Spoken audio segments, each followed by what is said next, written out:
Right now, this exact second. You're comfortable. You're on your phone, you're in your bed, or you're sitting somewhere safe. And that comfort, it just charged you. Not money, something worse. It charged you a piece of your life, and you didn't even notice. See, nobody talks about this. Your comfort zone has a price tag, and it's not a one-time payment. It's a daily subscription. Every morning, that alarm goes off and you hit snooze, charged. That idea you had but told yourself maybe later, charged. That conversation you needed to have but said not today, charged. That job you hate but stay because it's stable, charged. Every single day, silently, like a subscription you forgot you signed up for. Except this one isn't taking $10 a month, it's taking days from your life, and you're not getting them back. And here's what makes this scary. It's not your fault that you stay comfortable. Your brain is literally designed to keep you there. There's something called status quo bias. Your brain prefers things to stay exactly how they are. Change? Your brain reads that as danger, not this might be awkward danger, real danger. Your brain treats discomfort the same way it treats a physical threat. A psychotherapist named Phil Stutz explained it perfectly. He said the part of us that avoids pain is completely irrational. It lives in a primitive world where all pain triggers the same fear. I'm going to die. That's why you won't send the email. That's why you won't start the business. That's why you won't have the hard conversation. Your brain is treating a text message like a bear attack. And it gets worse. When you stay comfortable, your brain doesn't just stay the same, it gets weaker.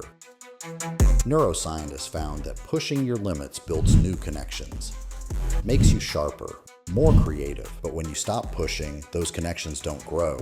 You're not standing still, you're shrinking. There are 4 zones psychologists talk about: comfort, fear, learning, growth. Most people live and die in zone 1. They never even make it to fear. And a palliative care nurse named Bronnie Ware spent years with dying people. She asked them their biggest regrets. Number 1.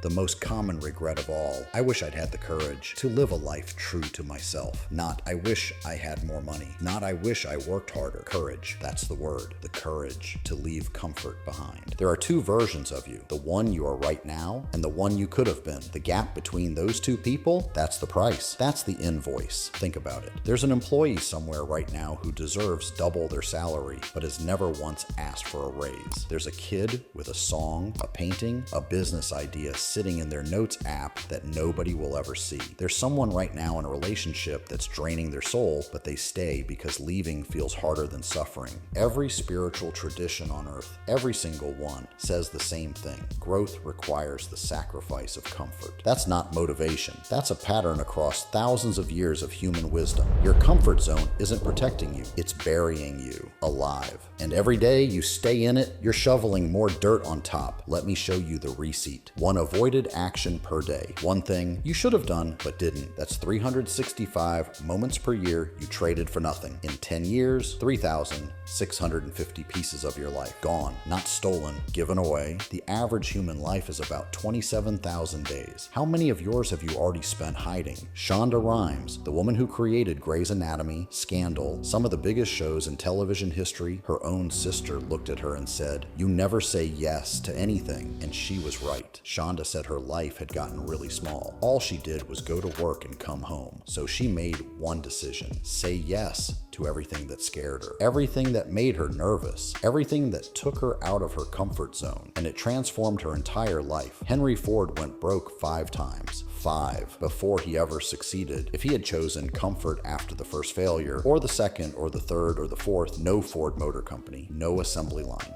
nothing. Comfort would have buried his legacy before it started. Here's how you cancel this subscription. 3 things, starting today, not tomorrow, today. 1, the 5-second invoice. Before you hit snooze, before you stay quiet, before you scroll instead of working, ask yourself one question. What is this costing me? Not what is this saving me? Make the invisible price visible.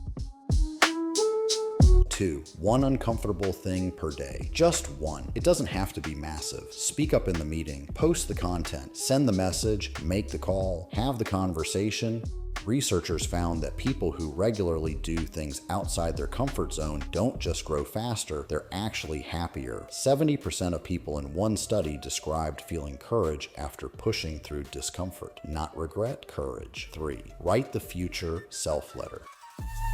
Sit down for 5 minutes and write a letter from the version of you that's 10 years older. What would that person beg you to do today? What would they say you wasted time on? What would they say you were too scared to try? Read that letter every morning. Let your future self be louder than your fear. Comfort is not free. It never was. It's the most expensive thing you will ever choose because it doesn't cost you money. It costs you the life you were supposed to live. Dying people don't regret the things they did. They regret the things they didn't do, the words they didn't say, the risks they didn't take, the version of themselves they never became because they chose easy every single day. Tomorrow morning, that alarm is going to go off and you're going to have a choice. Hit snooze and pay the price, or get up and cancel the subscription. Your comfort zone has a price tag. The question is, how much more can you afford to lose?